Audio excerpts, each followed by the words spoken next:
Okay, let's get right into it. We're talking about a legal battle that basically put an entire state's healthcare system on trial. And this isn't just some boring dispute between a doctor and an insurance company. No, this story pulls back the curtain on the huge power struggles that decide who gets care and who gets left behind. And this question, asked right inside Hawaii's Supreme Court, cuts to the absolute heart of the matter.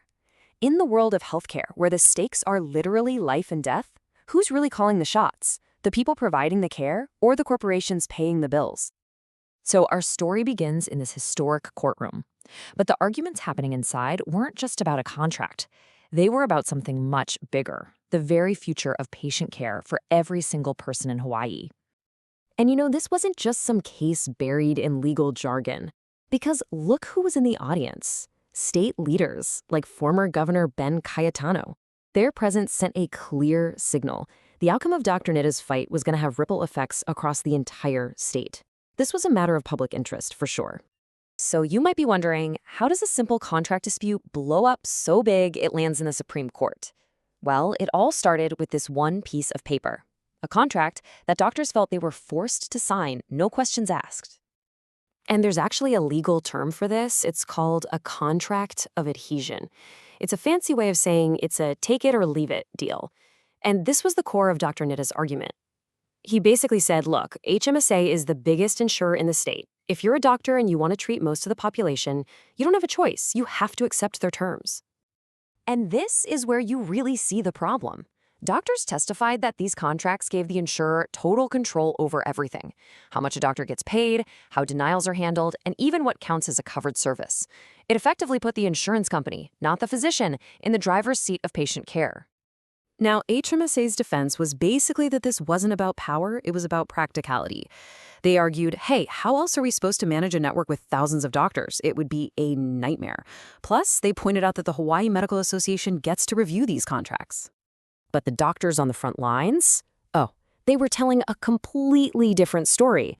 The Hawaii County Medical Society came right out and called the idea of negotiation blatantly false. It just goes to show you the massive disconnect between the official line and what doctors were actually experiencing. Dr. Nitta's lawyer, Ted Hong, really didn't pull any punches in court.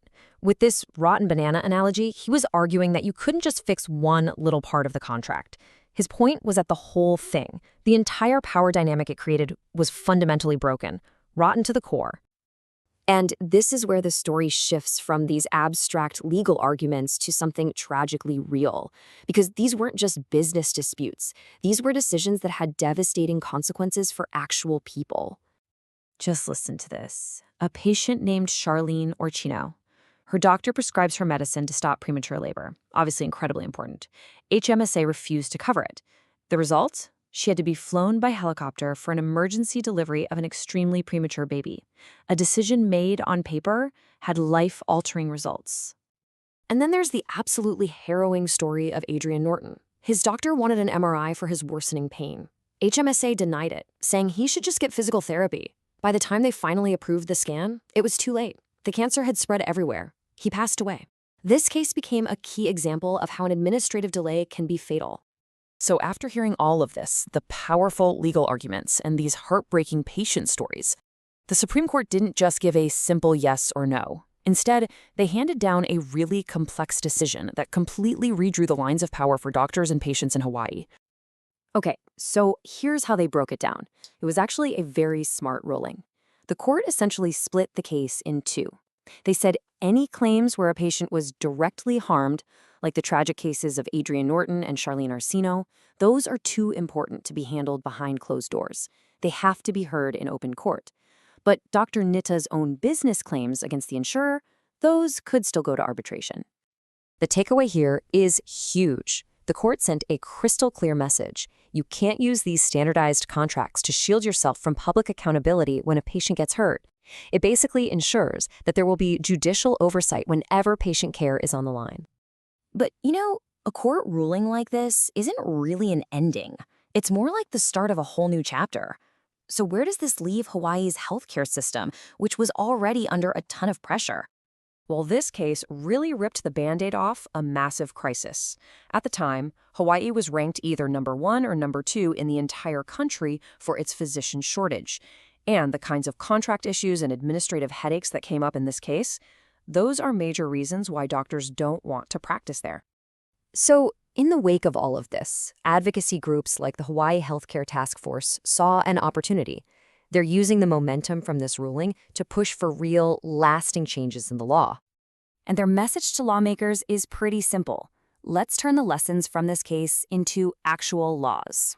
They want to ban forced arbitration for doctors, they want total transparency on how often claims are denied, and they want real penalties when delays in care cause real harm.